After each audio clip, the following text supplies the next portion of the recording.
Welcome to PhD with Women on It, Hack the Future. My name is Beata Young, and today's PhD, Positivity Hacks Delivered, will be by our guest, Mais Taha. Topic, Communicating Transition to a Greener Digital Future. Episode 144 starts here. Let me remind you, this is a grassroots community that focuses on women on IT, an inclusive forum of women in technology, startups, and female leaders who are supported by men as well. And I bring heart to that hustle because empathy is my mojo. And empathy is critical when you are communicating transition to a greener digital future. First, let me mention what's been happening in the world of our community. Cheers to Charlotte Negeson, data solution lead at Amini, for her successful keynote speech at the Female Founder Award by the Scaling Digital Agriculture Innovations through Startups team during Viva Technology. Thank you for encouraging and motivating more female founders. Join the ultimate intellectual showdown for C-level executives with our former PhD guest, Guy Kawasaki, this coming June as he tackles challenging scenarios, drives innovation, and tackling captivating dialogues. Guy has recently published his book, remarkable book, and definitely worth to watch this space. Finally, congratulations to our former PhD guest, Dr. Birgit Felden, for her successful event at the BIP 2024 in Berlin. We wish you all the best. Now let's go back to our topic, communicating transition to a greener digital future. Can digital design be a force for good? Absolutely. Join another Positivity Hacks Delivered with guest Mais Taha, a groundbreaking digital designer and the founder of Standardized Green Digital Transformation. In the inspiring live conversation, you will discover how her journey from environmental activist to digital leader is redefining sustainability in the digital age. The power of combining creativity with eco-consciousness to create a more sustainable digital world, and how Mais is tackling greenwashing through metaverse design and digital standardization. Finally, you will get practical tips for making a positive impact through your own choices. And we only have less than an hour. Tune in live or listen to this podcast. Connect, say hello, give a review because it all helps our community. Mais, let's start with a simple question. Where in the world are you today? Hi, Beata. Today I am where we met in the first time. I am in Malta. I work and live in Valletta, the smallest capital in the world. And it's a fantastic country in many areas. Of course, the business community is very supportive because it's a small island. And there's big room for innovation for the small capacity that you can see. The potentials are very huge. Like I mean to say, small. You would expect the small capacities, but the potentials are really very big. Excellent. Thank you, Mais, for this really short but very deep introduction to Malta. Indeed, we have met during some of the events that Malta has got plenty of. And thank you so much, Mais, for joining us. So your journey from an environmental activist to a digital leader is fascinating. Can you share with us the key moments that shaped your transition into the digital space while maintaining your commitment to sustainability? Okay, of course. Now, the very first minute was when I joined the Royal Society for Conservation of Nature. So that was when I was very young. But when I started studying architecture, specifically in 2004, I started integrating kinetic architecture in design, and I started using the kinetic facades to control light and also to control the shape of the building. So it was very important that the building reflects the activity and what's happening inside. Also, it will change the amount of light, specifically that it was a school. So it was very important to have a sufficient amount of light in different activities levels. And it was very integrated with the architecture and urban settings of the capital of Jordan, of Amman, because it was a cliff, like it was a very steep um, mountainside, and it was oppositing another mountain. And then you will need to be very understanding to the structure that you will need and how to create interactive design that meets the needs of the community and meets the need of the urban settings. And one of the most famous architects in the Middle East and even in Europe, his name is Ammar Khammash. He had great examples for this type of architecture and for vernacular architecture. Now, the second twist in my career was when I started the standardization of, of the LEED certification, understanding how the standards of sustainability works. And when you understand the standards, you just realize that, okay, why the human factor is a little missing? Because well being was not there in 2009, 2011. Then I was among a few who introduced well-being in 2013, 14, and it was a proposal by my mentor, but also I had sustainability in all my assignments in facility management, where I started to understand the data in an IT perspective. Because as a facility manager or in the facility management, workplace management, you read the data differently of the building. You don't see it as a designer, you don't see it as an engineer, you don't see it as a technologist, you don't see it from a hardware perspective. You see it in a different way that has time factor in operations, which is very, very different. And again, well-being was not number one. Okay, you have health and safety, you have daylight, just like in the standards, but you don't have how the design and the operation can affect the mental health, the physical health, and how the processes and the procedures and the strategies of the workplace also.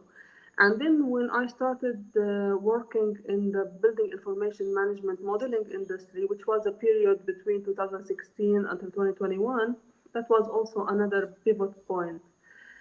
Because helping different companies, either they ask me to do it or not, to have their operation meeting the demands of their workflows, it was a very challenging thing because when they ask for it, they resist it more than if you do it without they asking. Like in two companies, I used the information management in the built environment without my bosses asking for it. And the results was magnificent. Like in one of the companies, we finished the stock projects that were since 2013, and we were in 2016, and we managed everything. It was pure data management. In the other project, it was a huge tender, and that was very capable of being issued in less than a month to have all the suppliers sending their quotations. And then it was possible to save 300,000. So it was a very, like, maybe no, it was not very noticeable because of the huge amount of budget for each project or for these companies, but it was a significant achievement for me because I was testing the applied knowledge. Then I joined companies that really needed help. And it was different, but it was also effective. So, Mais, you talk a lot about data, but really, what were the changes you managed to implement? Readability. Readability. So what exactly does it mean? Because for somebody who's listening to us, it's a lot of F word, which is framework from European Union, but there is no substance behind it. So maybe you could just explain to us whether it was a better model for transportation, or what exactly was that? I will have a very simple, direct example for this. AI now is a breaking in news all around the world. Taking a very simple example, which is Grammarly. Grammarly existed since 2011, but it was not as trusted as nowadays. Compare it to ChatGPT and the other data sets that are now used to create more informative or feedback when you asking them. The only difference between the early stages of AI and the current stage of AI is accessibility. To get different users using the same source of information in a simplified way that doesn't need them high technological background to reach it. Now, what I used to do, like I didn't use rocket science, it was Excel sheets in both cases. In 2016, it was Excel sheet. In 2017-18, it was Excel sheets. So I didn't reinvent the wheel. But what happened back then that you use the data or you arrange the information in a way, if it's read by a junior, they can use it. If it's read by a senior, they can use it. If the boss passed by to see the progress, in a click, he can see it. And this is very important. And the software, of course, there are more sophisticated software than Excel, but Excel will always be the god software of everything, for me at least. So that was the example. Cool. So they were able to read it, but reading is not everything. Understanding is really the core issue here. Uh, so, so what? Interact with it, like to get what they need from it. This is what I meant. Sorry for the expression. Okay, that's more clear now, Mais. Now, how do you merge that information with creativity or with eco consciousness in your digital design? It's a twisted way. Now, simply when you arrange the information, you put the more environmental conscious in the base framework. So, for example, if you let's take a supplier as an example. You will have opportunity to supply from Italy, you will have an opportunity to supply from Spain, you have opportunity to supply from Jordan or from Turkey. Now, what fools all of us that we will assume that the most cost effective and environmentally friendly is Italy if we are in Malta. It's not really the case. There are many, many factors in the value chain where you really can evaluate the environmental impact. So usually I always would recommend go to a manufacturer, which is not a rocket science also. Everyone knows that manufacturers are cheaper because you don't have this overhead price, adding on no taxes, take less taxes, different uh, handling of resources. And this is where you really want to play with data or understand data. And now it is mandatory, I think, when you get the digital passport to check the value chain in the Green Deal. So that's for now. Okay, can you give us an example of project where this synergy had a significant impact? Now, some projects I can't go deep about them, so I must think of a project. For example, it is a project that didn't happen because the synergy was missing. It was about having a water fountain designed in Dubai, but I wanted stone from Jordan. And it was not very easy to have this arrangement happening in a very eco-friendly way and also to be the one who supervise everything.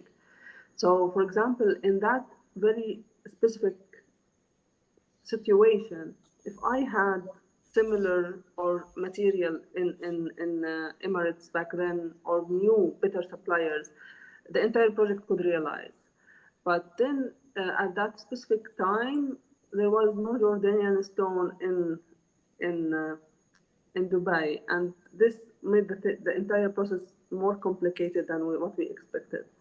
So this is an example, and it was a very pure natural material project. It was steel, glass, and stone. Hmm. We have a comment from Patrick Ah, relating to your Grammarly comment, and he says, "Isn't Grammarly also a great example of the benefits and disadvantages of AI? I mean, it homogenizes to a very dull grammar structure, but if you want to write creatively, then Grammarly has a fit." okay. I have an answer for this. My supervisor back then didn't like that I used Grammarly, and he found out. He used to tell me, "You use something to fix the writing." I told him, "Yes," because for me, I back then in 2011 there was no alternative to make it academic, formal, informal. So it will give you some examples. So I do agree with you. It make your writing not always better, and it might fit better with the creative writing. I tried ChatGPT for creative writing, by the way, and I was astonished with the results. So yes, I will test Grammarly because I didn't use it since 2019, but I will check and let you know if it's a better fit or not. But for now, I think it's a good fit. My spontaneous answer. But yes, it For makes it dull also. I agree with you, Patrick. Thank you, Patrick, for your comment. We also see that you're glad to see us both on the screen. Thank you once again. A little bit of privacy because we met with Mais a couple of times during also Malta Business Network meetings.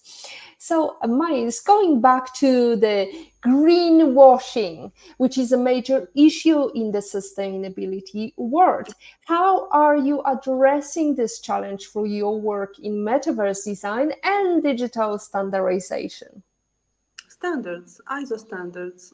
Get everything the processes standardized and get it compatible to the different environmental ISOs, but not all of them are for the same use. For example, in zero waste, I am following the ISO for eco labels, which is 14024. And if someone has more data relevant uh,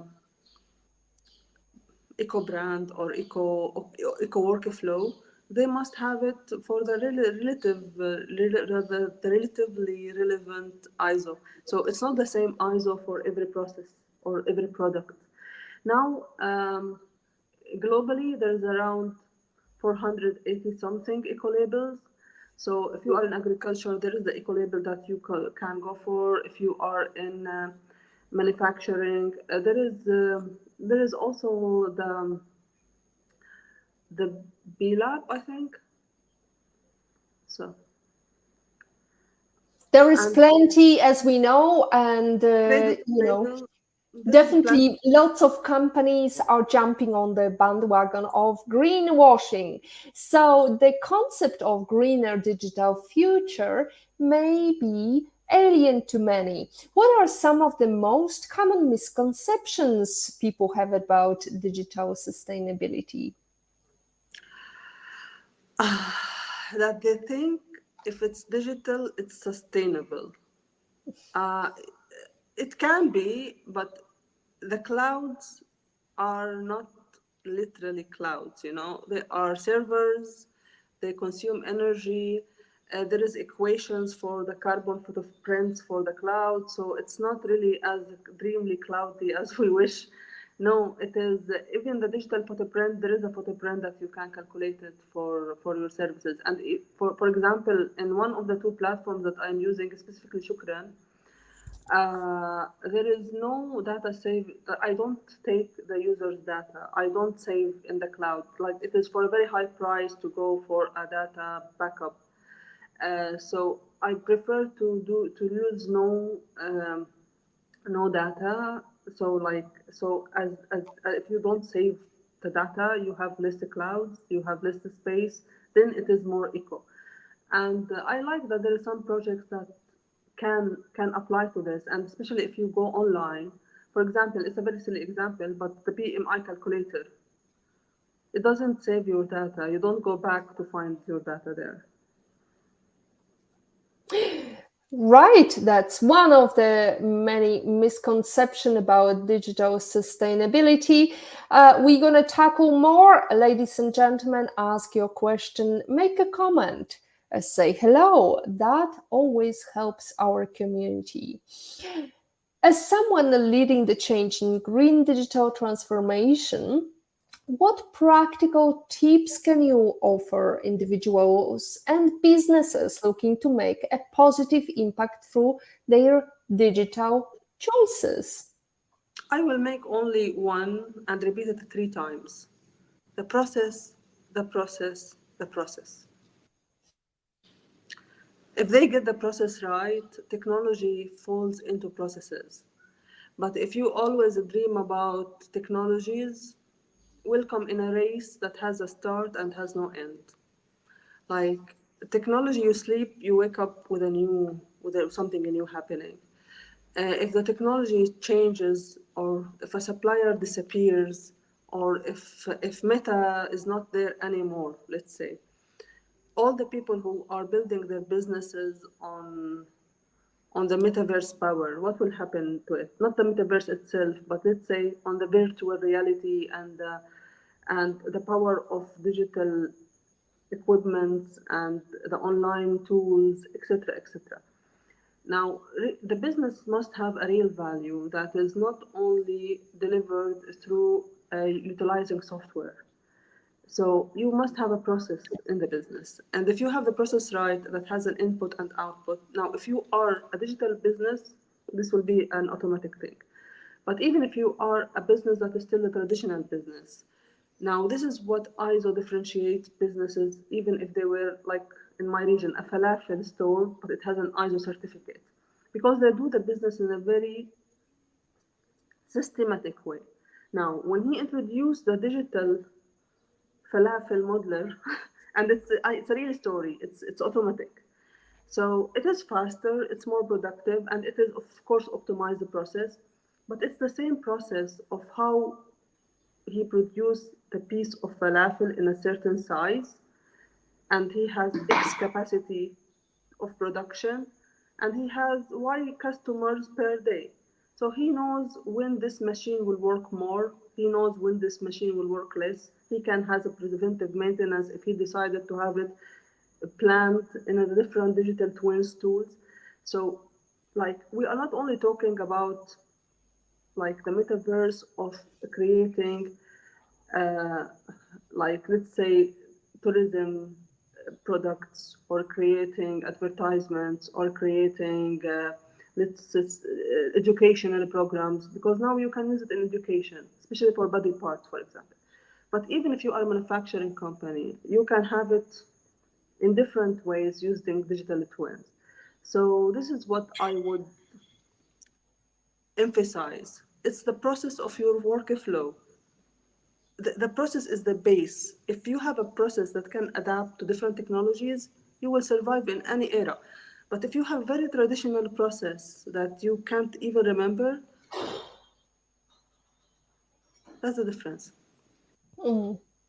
So, what about the traditional businesses and their processes? Because there is still this nostalgia about going about the the traditional way and a traditional model, or building things in makerspace.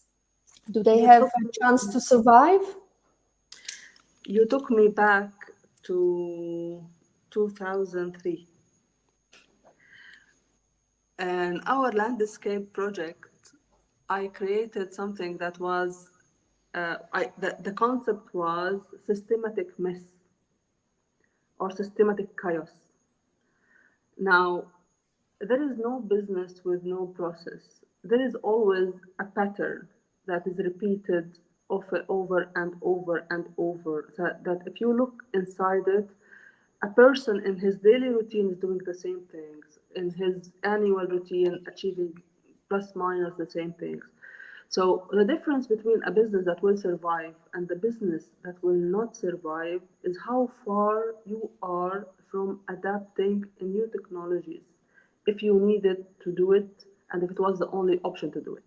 Taking an example, digital, for example, both Jordan and Malta are super advanced in the digital ID and cybersecurity aspects. And because it is a government orientation, everyone follow.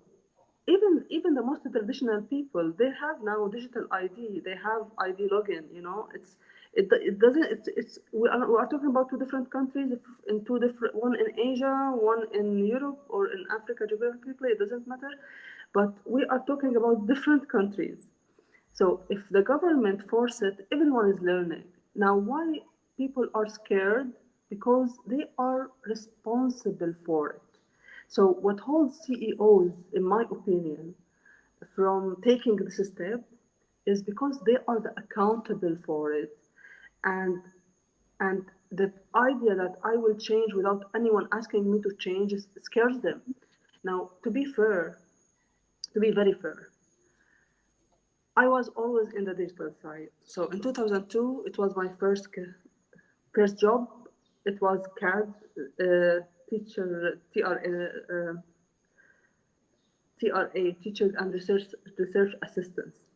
So, and the first thing I realized was is my friends' exams, because I was correcting the younger batch papers, but it was files. All of them had the same exercise. I could never, like, it was very surprising that they had different sizes for the files. Like, if we are all asked to draw 5 lines, why the file has different sizes? Because of the process. Each one of them did it in a different way. And what you really need to understand that people, when they jump to a software, what will happen in the next 3 years, by the way, because everyone doesn't want to adapt ESGs. Everyone is very scared of digital twins, or rather, is data or it's metaverse, because digital twins has two definitions, or more than two, but the most famous are two. So they are scared. I can say that they are scared, and maybe mainly scared of having things that works stop working, doesn't have enough infrastructure to support their personal decision, because sometimes people are scared to, what if I am the only one who moved? What if I had needed assistance and I didn't find the needed help? So there is a skill gap and there is a skill shortage. So I don't blame anyone who's scared to take the step. But as someone who was always there, I used EPM systems since 2009. So I never used, like, only in my startup I use a 360 and then the very simple light uh, programs. But all along my life, I used very heavy programs to manage workflows. So I understand that this was a default for big companies, and it is a very beneficial. It will come with a huge benefit for smaller ones. But even in small ones, I hear a question, and I heard it in Jordan, and I'm sure that it's everywhere. What we will do when we finish the jobs in our hand? Sometimes people are scared of running out of work. And this is also something that you must consider. Like, high efficiency might not be the needed thing in the business. And this is something also scares people. So I believe that the adaptation of the digital, eco-digital, and the digital is slowed by fear of what if things went really very faster than us human. I believe that we must shift our conscious to the work-life balance and to be more value-oriented. So, and also to have this win-win. Oh, we seem to be. Oh, It's better to start considering to go digital and green. And don't be scared of running out of work. That's it. Thank you, Mais. That was a long Answer. expose, and we lost you for a second, but I'm glad that you're Okay. back. So I think we got the gist of we should not be scared of digital transformation. We should embrace it, and definitely, as we know, the pandemic has accelerated some of the changes, which is great, even though we still had to print out all our um, digital certificates for many vaccines. Anyway, we've got comment from Olga Vassina. Olga says, fascinating chat. Hi, Mais. Hello, Beata. And Olga asked a question. When it comes to ESG, how do we square our digital future adoption with the fact that data centers now consume more energy than the entire aviation industry? This what I did in Shukran. Shukran doesn't store data. It solves a very crucial problem that can give an instant feedback, but at the same time, it has no data stored. And that's why that's the example that I was mentioning, which is I'm trying to promote no clouds, not zero data saving, but to try to not really highly depend on the cloud for saving information. The reason why I don't support saving information is because we collect the information, they will then we hire 100 data scientists to use this information. Most of the information that is getting collected is useless because you collect it without knowing why you want it. So the real or the right orientation in correct IoT, Internet of Things, or Internet of Behavior, because there is also IoB and there is also IIoT, which is Industrial Internet of Things. The correct approach to collect the data that you need. This is number one. Number two, to save it if you will need it again in the future. So the probability that you will need the saving data is the same probability for all the files that we downloaded and never read again. Hmm. So this is my straightforward answer. Well, isn't it like a black box in aviation industry? You may need that data, you may need that recording sometime in the future to understand the processes. Now, I'm not talking in aviation. I am talking about ESG in workplaces and specifically in SMEs. To be fair, I have very shallow to no information about the aviation industry, so I'm not the right person to answer questions about aviation. However, hearing stories about the black box, like there is accidents, and in such incidents, you will need the information. So, but I don't have enough information about the aviation industry, to be fair. Right. Nor do I. I'm just, kind of percolating on the idea of sustainability in the digital age. We have another percolation from IPOV Patrick L. Young. Quotation: don't be scared of running out of work. That's excellent point. Patrick is bringing your quotation. And now, major DEI point. Where it used to be said in Ireland, a woman's work is never done. Nowadays, that can apply to both men and women. Would you agree with that? I agree with anything Patrick says. Especially the word of the day, you know. And I think Patrick, the DEI can be the word of the day today. There you go. Well, Yes, yes, I, I agree. as a I, good wife, I will agree in public. However, there is always some but. So let's go to another question. So, can you tell us about a moment in your career when you realized the significant impact your work could have on both the digital world and the environment? a significant a minute in my career. One of my favorite minutes. Let me remember.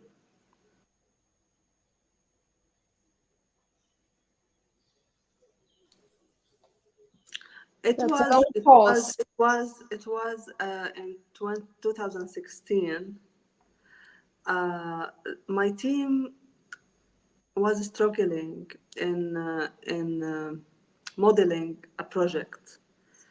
So I used a trick, and then they were able to model it.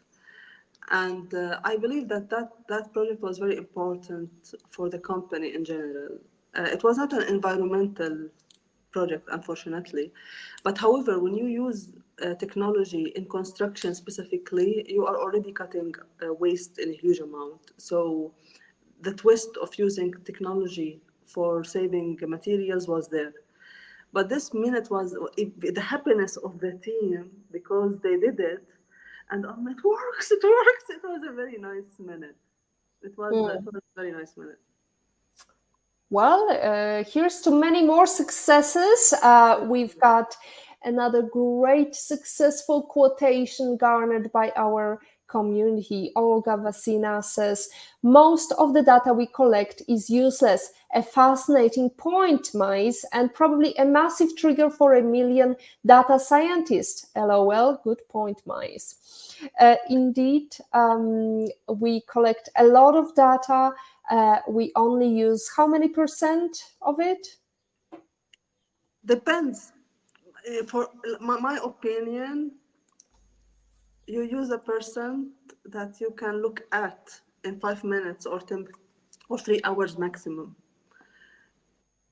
Like, So, what about the models, the analyzing models that could analyze the data without the human intervention? And wouldn't AI be useful here? until AI is ready, it takes time. And I believe that there is a huge mistake, especially in environment. Okay, here to go. The data we collect is the data of the past. So, what is the ability of the prediction of an event that happened in the past compared to the ability of what we are already using to forecast environmental changes?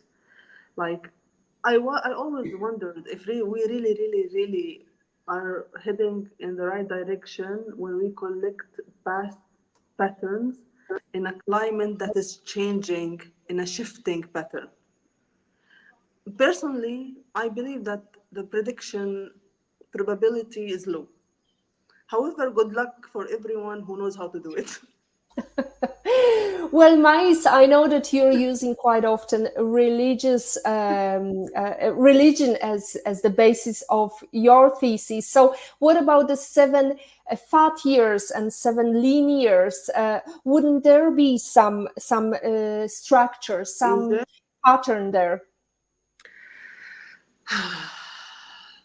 I don't know. Like, the you know, I live in my imagination, and yes, I have a very strong spiritual part, and I believe in all the Abrahamic religions, including this story of Joseph. I know, I have no idea. Like, I know that we are in inflation for 2 years, and no one is like speaking really loudly about it. There is inflation, and it's very obvious, and there is even horrifying problems everywhere. There is a climate shift. There is a climate change that is forced to happen, which is more like scarier. But that, like the rains in Dubai. Come on, if you are collecting Dubai's information for the last 20 years, could anyone predict the amount of rain? You That's a understand me? question. That's the question we're gonna leave hanging as a hanging fruit in the beautiful garden where Adam and Eve first met. Now, Let's go back to the planet Earth and maybe let's envision the future of this digital design. What Yes. trends or innovations do you believe will be pivotal in advancing sustainability in the digital realm? It will become as accessible as AI technologies for writing and general information. Like neutral people will be able to speak to the software and get the different alternatives. This is something I'm sure about. And I think Autodesk can do it in a blink if they decided to do it. I'm a big fan of Autodesk. They should pay me, by the way. So, um if Autodesk decided to launch a software that anyone speaks to that generate designs, they can. They already used several generative designs in 2016 and 15. It was already there. So we are not talking about something that doesn't happen or is very hard to achieve. The gap between how much technology you will need to know to get a certain result will shrink more. It will shrink in engineering the same way it has shrunk already in the different other knowledge areas.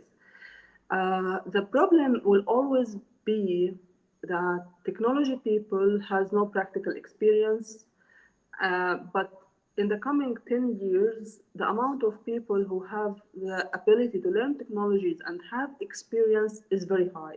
So let's say my generation, I'm an 80 person, and my generation, 90s and the early X generation, these guys will learn the technology and will keep on going, and they will be the ones who will lead the accurate implementation in the digital era.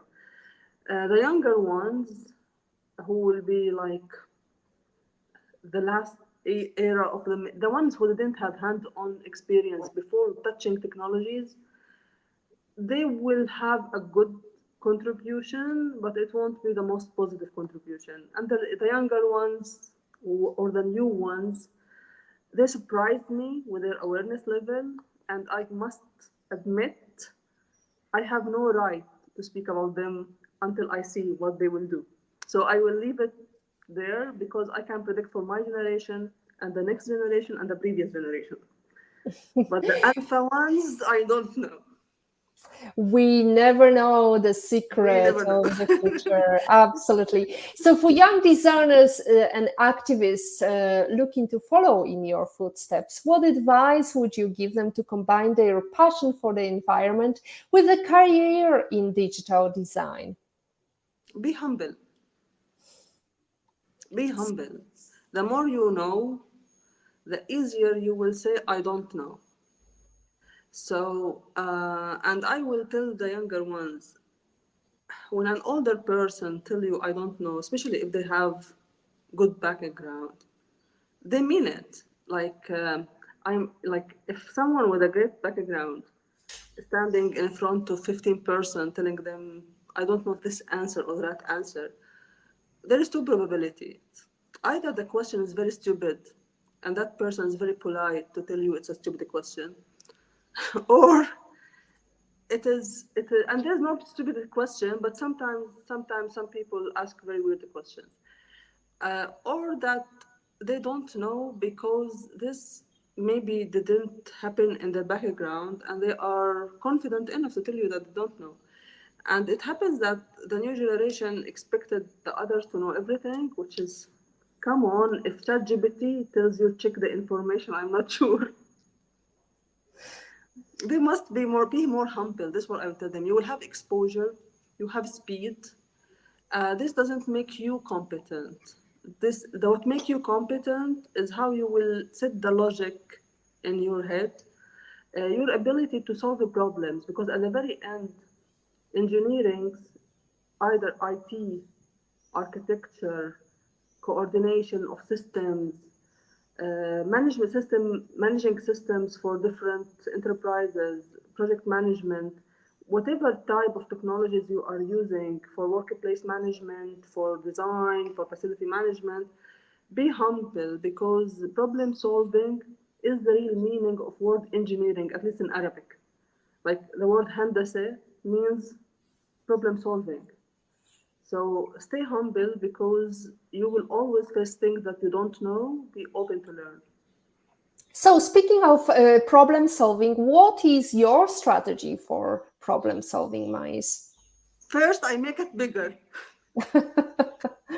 No, first you must really imagine the worst scenario. What is the worst thing that can happen? And when it will really get out of control. Then you will close all the doors of making things go the wrong direction.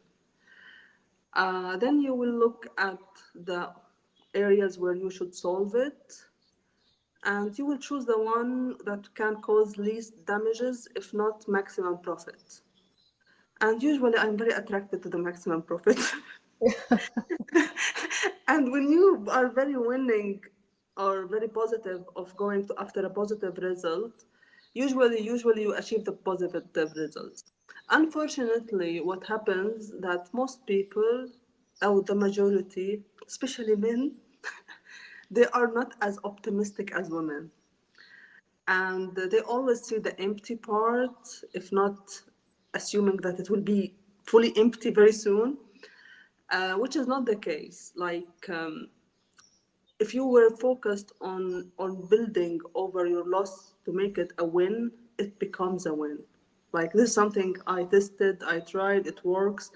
Just see the positive sides, work on it. But first, close all the doors that will make it bigger. If you don't close it, things can get out of control. So this is how this I would do it with work. I do it with my personal life also. So, apart from the positivity, what are other features of females or top soft skills that all Soft career driven skills, females have, in your opinion? awesomeness. Awesomeness. No, the best thing in women after positivity, I believe it is empathy. Women are naturally more empathic, and the ability to connect with different people, the nutrition ability, even if she doesn't know how to cook, but the idea of seeing everyone, if she's fulfilled first, she will care to have everyone around her fulfilled also.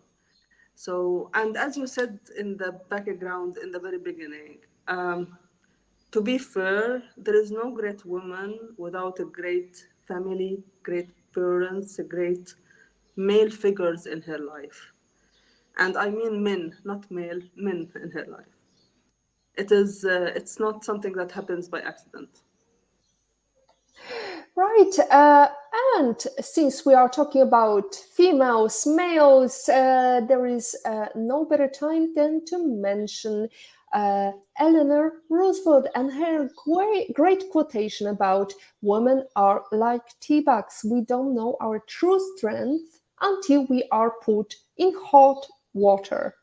So, in life, how are you in hot water, mice? How are you brewing? I am coffee in hot water, not tea at all. um, okay, I am the person who will panic a little.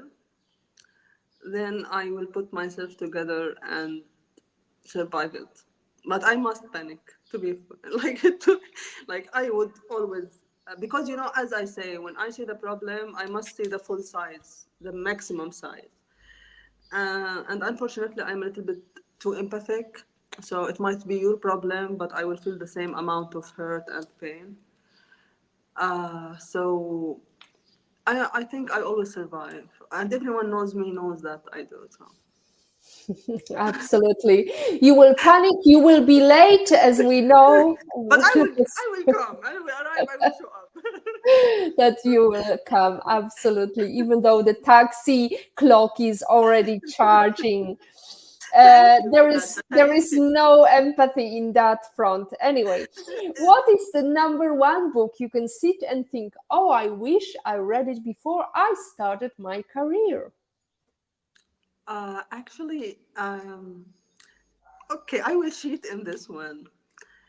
I had a book.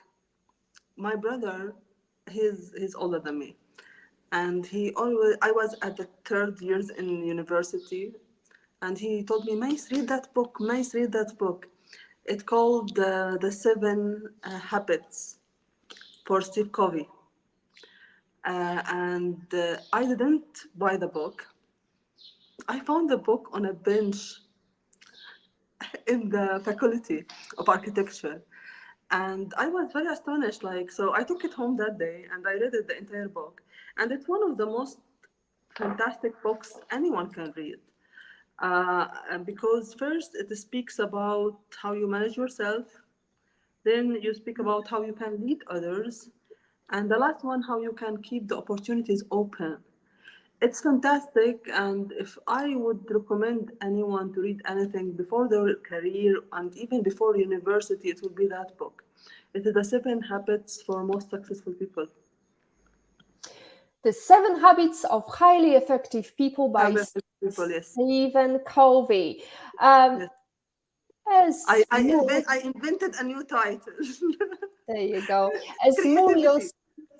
Murio Stroud says, do not follow where the path may lead. Go instead where there is no path and leave a trail. So, what is the trail of mice? What is the next exciting thing you're gonna do? I'm already doing my next exciting thing. And now, after working in the building information, in the built environment, I had many reasons to leave the in construction industry. I started something that I am considering the most interesting thing I ever did, which is reapplying the same methodologies and knowledge to different industries. So I saw it in fashion and it works, it's beautiful. I saw it in tourism. We did a very small experimental project. It was really very nice one. And recently there is potentials to do holographic displays in theater, which is also something very I am looking forward for.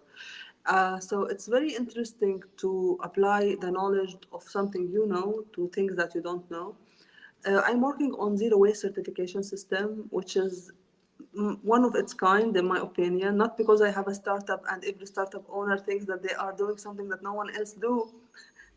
It's really like that, I hope. This time it's the case, hopefully.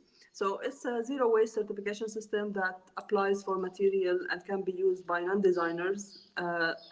It can be used by anyone who's an adult, can open a computer and have an idea to design an object. However, it's better to be used by certain developer of certain type of designs, which is physical designs.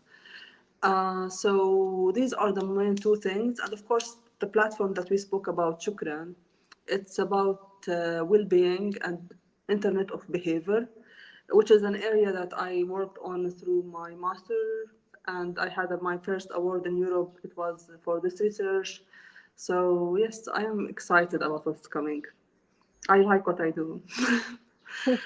That's fantastic. We are glad that you like what you do. And what about the life lesson quote? How did it change you? And what is it? Okay, it is for a lady. Her name is Susan Jepper. She says, feel the fear and do it anyway. So it's literally says, panic mice and go through it. Yep, absolutely. Well, that's one of the takeaways for today with mice. And now let's imagine that you could meet anywhere uh, and anyone in the world for a private breakfast. Who would it be, and where would you like to meet for this private breakfast? Okay, so now if the person is alive, I have an answer. And if the person is not alive, allowed, I have another answer. So, assuming my first answer is I would really love to meet my grandparents, both of them, the one of my father and the one of my mother. I would imagine a very beautiful breakfast in our home, and both of my parents there, both of my grandparents there, the families there. That would be. I would love to meet them And I do believe that my father will be proud of me at this stage of my life. This is if the person is not alive. Now, if the person is alive, I would like to have it with our king and in Jordan, of course. Malta doesn't have a king. Because I already met the queen, and they are the most supportive and the best, like, royal family anyone can have, I think. Not because I'm Jordanian, but every Jordanian really loves our royal family, or most of us, to be fair. I'm very loyal to them, and whatever the breakfast will be with them, wherever it will be fantastic. I met the queen twice, but I never met the king, so I will choose to have the breakfast with him because he is proud of every successful Jordanian woman. Even if I am abroad, I know that, like my siblings, my family, they are proud of us, the Jordanians. Beautiful. And where would you like to meet? They can choose. You don't tell the king where to meet. Come on, Beata. I will, Okay. it's enough. It's enough to dream about the first part. As long as you're not late, mice, I'm sure they will be happy to meet you. I am. Now, No, I was on time twice. So, in two occasions. That's that's your story and you're sticking to it. So, ladies and gentlemen, and Mais, thank you so much for sharing your insights and experience with us today. Your work is not only transforming the digital landscape, but also paving the way for a more sustainable future. We are all living here today feeling inspired and ready to make our own positive impact, including Patrick and Olga Vasina. Patrick says, great show. Thank you very much, Beata and Mais. Olga says, fascinating show. Thanks as always, Beata, and great to see Mais as a guest. Have a breezy day, ladies. Thank you so much to these comments. And thank you very much to Natalie, Erminia, and Rashling for helping us in the production. Next week, we gonna embrace feminine wisdom, transform your negotiation skills with Cindy Watson, 6 p.m. CET, 12 p.m. EST. We are going to be waiting for your questions, including you, Mais. Hopefully, you can join us Of course, as an I would love audience. to join. Absolutely, to stay updated and ensure you never miss a positivity hug delivered. Follow Woman on it and turn on notifications to be alerted once the video has been released. As always, our positivity quote comes from positive thinking and goes, look for something positive in each day, even if some days you have to look a bit further. If you don't like something, change it. If you can't change it, change your attitude. That's what Maya Angelou preaches. Today is your day to hug the future, hug the positivity you want, ladies and gentlemen. Thank you, Marius, once again. Thank you, Thank everybody, you. for joining us, and see you next week. See you. Bye bye.